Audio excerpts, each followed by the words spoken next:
Hello, everybody. This is Peter Joseph, July 31st, 2011. I want to take a moment to respond to this 60 Minutes Brooklyn College edition news piece that was put out by a student named Daniel Allen under the guidance of some individuals from 60 Minutes. And I really enjoyed this piece, I have to be honest, because it really does represent the kind of expectation we should have when any major media, meaning Western dominant media, will attempt to talk about zeitgeist and the zeitgeist movement. The very first thing to point out is the explicit non-separation of the Zeitgeist film series from the zeitgeist movement itself. And the fun thing is that the author of the work actually knows the difference, but chose to take the more commercial route, meaning the more mainstream avenue, which utilizes sensationalism to capture its audience. Let's remember that 60 Minutes, Fox News, these are entertainment venues. And they also have an agenda to push with a very fundamental association to society, traditional culture. And as this piece went on, I was amazed how it contradicted itself in a certain strategy, so it would enable itself to take both my movie and analyze it, and also the movement and analyze it, while unfortunately still meshing the two together, confusing the audience most thoroughly.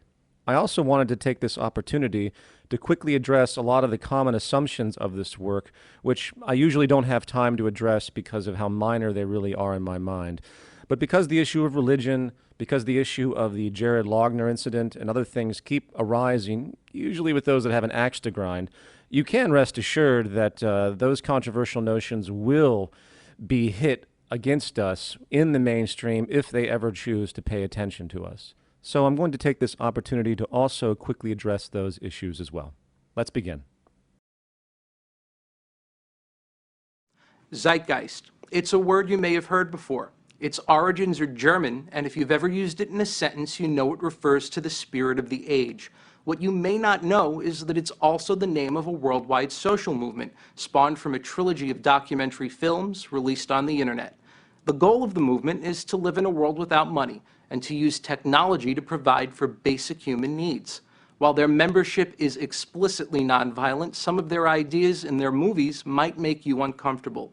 The initial introduction was perfectly acceptable overall, but then he immediately jumps into the fallacy of my film association to their movies, meaning that these films represent the zeitgeist movement, not acknowledging that the two films of the current three existed before the movement was ever in operation. One claims that Jesus never really existed and that 9/11 was an inside job. While they admit they don't have all the answers, they're always trying to spread the word, to see if they can seduce you into becoming a member of the Zeitgeist movement. And we're off with a completely erroneous definition of what the zeitgeist movement represents, which has nothing to do with religion and nothing to do with 9/11.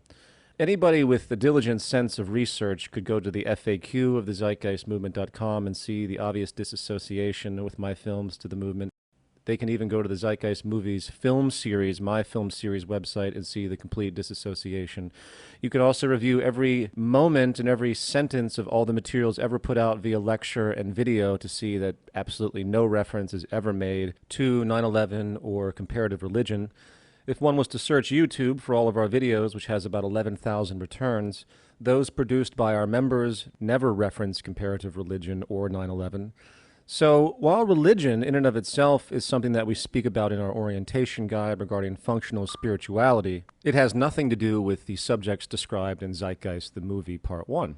The reason the word zeitgeist is used is because of its actual definition. The zeitgeist movement means we are interested in changing the very cultural climate that seems to be destroying us. And that has to do with a lot of different interwoven notions about what people believe and why and how they relate to the planet, etc.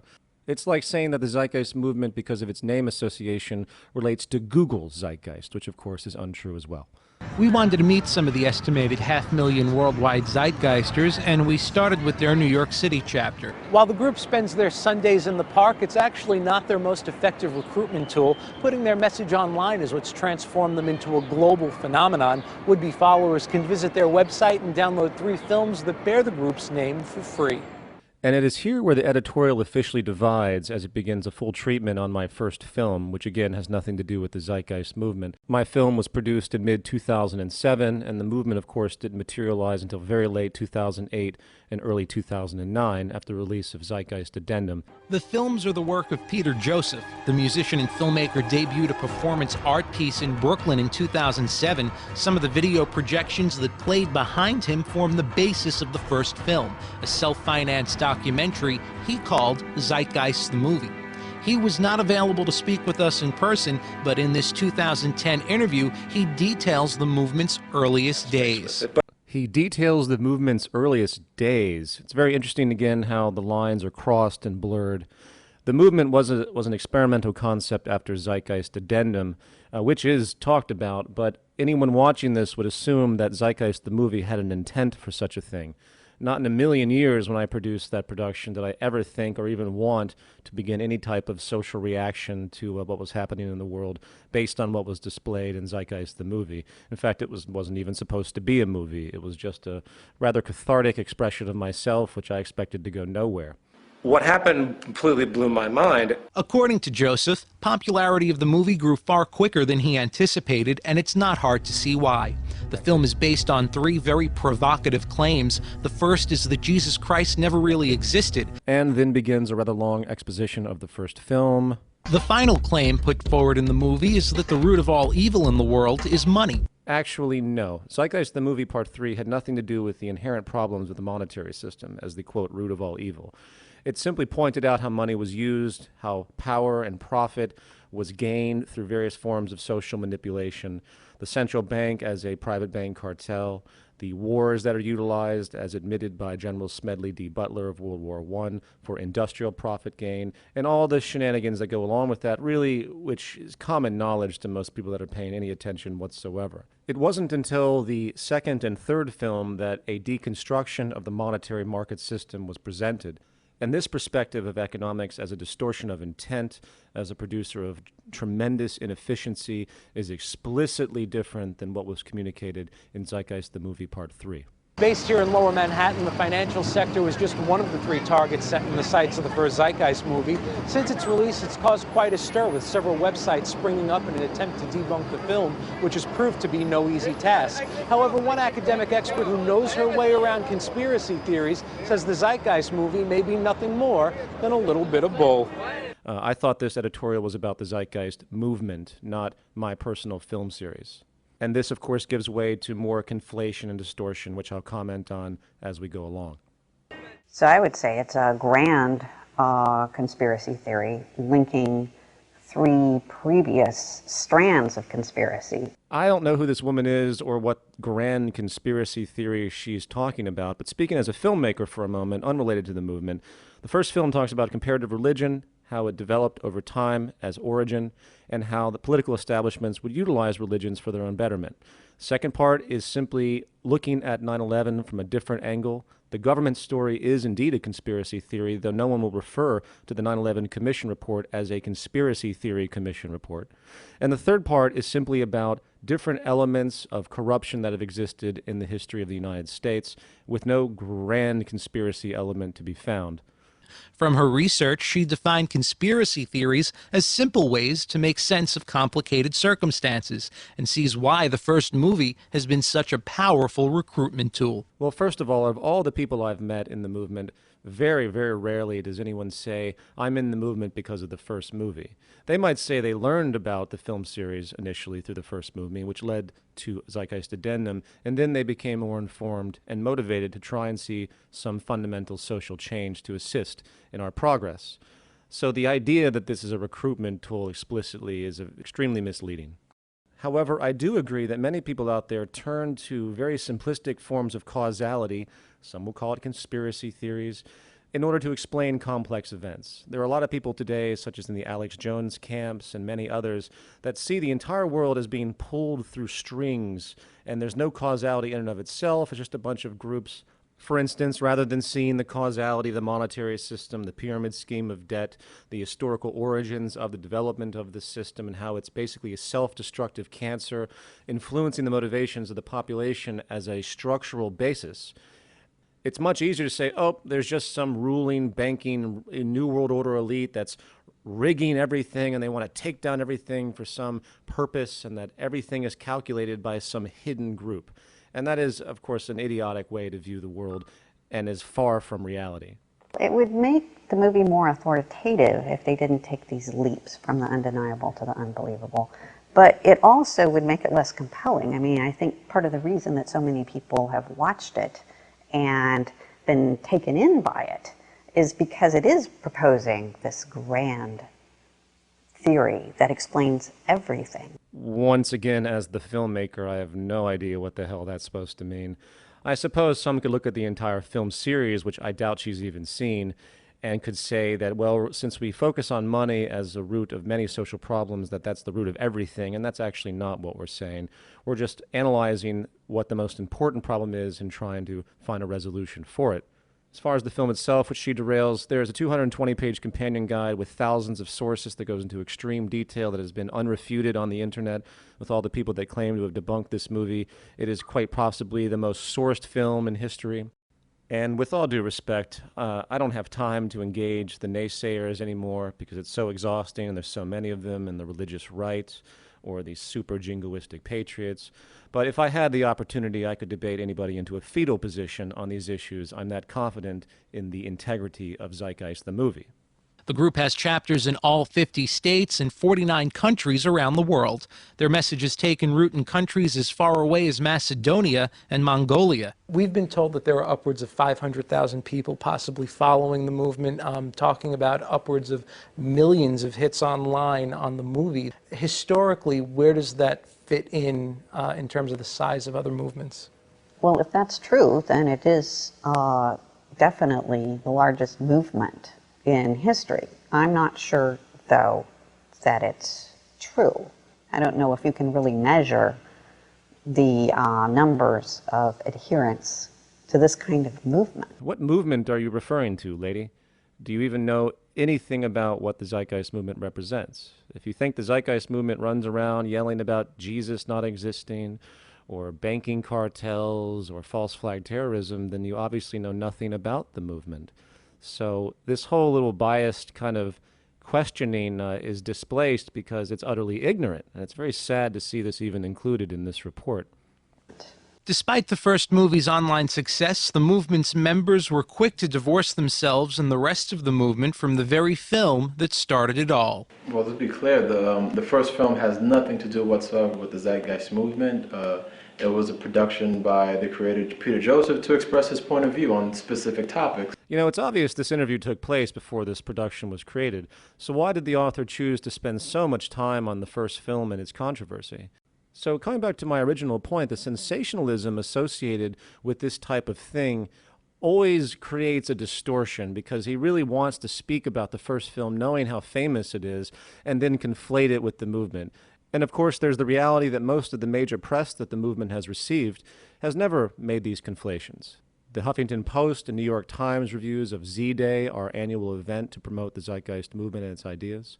The Russia Today interviews and expositions they did on the movement and myself, along with many, many other reports. None of them take this time to conflate the two issues because anyone who takes, again, a moment to research it sees the obvious difference.